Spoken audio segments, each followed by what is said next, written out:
Bonjour à toutes et à tous, bienvenue sur votre chaîne d'information régionale. Nous sommes le vendredi 30 novembre, voici d'abord vos prévisions météo, enfin le retour du soleil, des éclaircies attendues dans la journée entre deux perturbations et malheureusement aussi quelques averses à annoncer en mi-journée.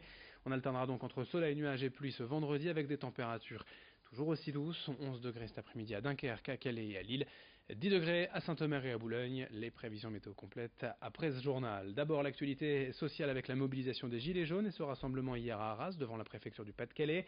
Ces dizaines de manifestants annoncent vouloir changer de stratégie et de mode d'action après avoir bloqué les routes et je cite embêté les gens. Ce groupe va maintenant manifester devant les préfectures, les hôtels des impôts, tout autre lieu de pouvoir pour que leurs revendications touchent directement les instances et les dirigeants. En fait, ces Gilets jaunes craignent de perdre le soutien de la population, eux qui veulent rassembler de plus en plus large. Il leur faut donc exprimer autrement leur colère. Autre information, ce week-end partout en France, c'est la grande collecte hivernale de la Banque Alimentaire, une campagne nécessaire pour approvisionner les diverses associations d'aide aux plus démunis. Comme chaque année, les bénévoles font donc se poster aux entrées des supermarchés avec leurs gilets rouges et leurs caddies, vous ne pouvez pas les manquer. Parmi les produits à donner, tout ce qui n'est pas périssable, mais aussi des produits d'hygiène. Évidemment, ce week-end, cette collecte se fait dans un contexte particulier avec la mobilisation des gilets jaunes. Le président de la Banque Alimentaire leur a donc adressé un message officiel leur demandant de ne pas bloquer les magasins pour que la collecte se passe le mieux possible. Une autre information, dans cette édition, l'avenir des petites pièces de 1 et 2 centimes serait-il menacé? En Belgique, chez nos voisins, mais aussi en Irlande ou en Finlande, elles vont prochainement disparaître. Les prix seront ainsi arrondis à 5 centimes pour les paiements en espèces.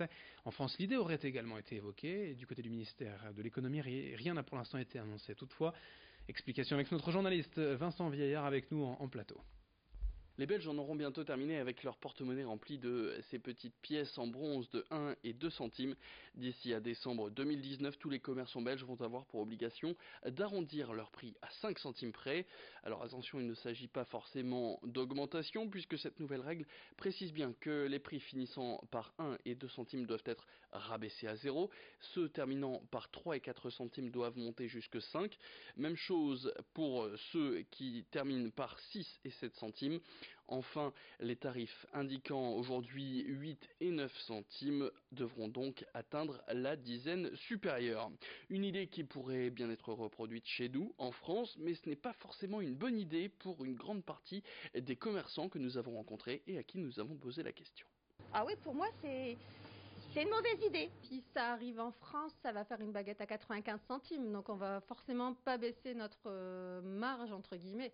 Donc les clients seront forcément mécontents. Je sais ici que les personnes âgées ou même les personnes étudiants, 1 centime ou 2 centimes, c'est important. Se cumuler sur le mois, sur chaque article, ça fait énorme. Depuis que l'euro est arrivé, de toute façon, tout le monde voit partout des augmentations. Donc on le sentira, les clients seront mécontents, ça c'est sûr. Moi je vois dans mon activité, on s'en sert pas du tout. Hein. J'en fais des rouleaux pour les rendre. Je pense que c'est toujours bien de pouvoir avoir des différences de prix à 99 plutôt que d'arriver au montant au-dessus. Ouais. Moi personnellement, ah oui, non, moi ça me sert. Tout le monde dit c'est embêtant ces petites pièces parce que par exemple les personnes âgées, elles vont pas forcément les sortir de leur porte-monnaie parce qu'elles voient pas la différence entre les 1 et les 2. Moi je les utilise. Je ne les garde pas. Quand je vais dans un commerce, je les donne si besoin. Tout le monde les met dans un petit pot, il n'y a personne qui s'en sert, mais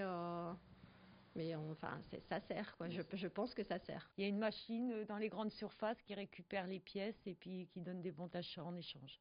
Voilà, ça me sert à ça. Un rapport du comité d'action publique 2022 a été publié l'été dernier. En France, on pouvait y lire que cette mesure de suppression des pièces de 1 et 2 centimes serait une première étape vers la dématérialisation de l'argent pour éviter au maximum les fraudes.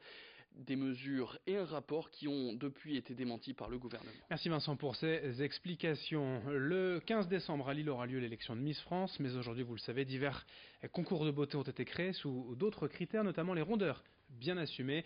Nous vous présentons aussi la nouvelle Miss Curvy Nord-Pas-de-Calais. Flora Ramirez, 20 ans, est originaire du Douaisis. Elle a été élue dimanche dernier face à une dizaine d'autres candidates. Ce concours impose une taille minimale de 42 pour contrer le 40 maximum demandé aux prétendantes de Miss France. Cette pétillante étudiante en psychologie à la Cato s'est inscrite pour prouver qu'elle aussi peut être belle, malgré son 46 de tour de taille.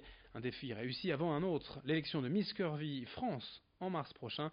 Flora Ramirez, rencontrée pour nous par Xavier Silly.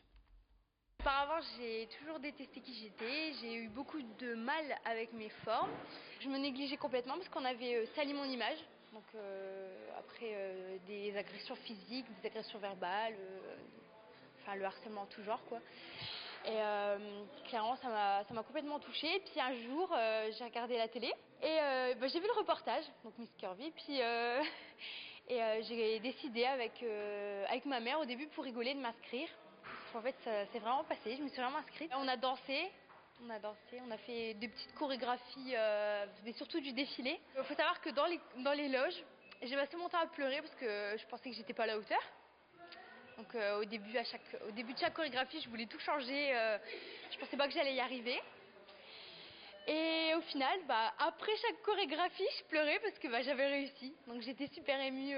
Il y a des pas que j'arrivais pas et au final, j'y suis arrivée. Et, moi, j'étais quand même fière de moi malgré tout. Et c'est ce que je me suis dit, qu'au final, je suis capable de faire des choses que jamais j'aurais été capable avant. Et je me suis surpassée et je continuerai à me surpasser dans tous les cas. Avec tous les shootings photos, les défilés qu'on faisait en public, vraiment, je me montrais alors qu'avant, j'étais complètement dans mon coin. Donc ça m'a complètement ouverte aux autres. Je suis très étonnée d'avoir été élue, d'avoir été choisie. Même aujourd'hui, je me pose la question pourquoi moi.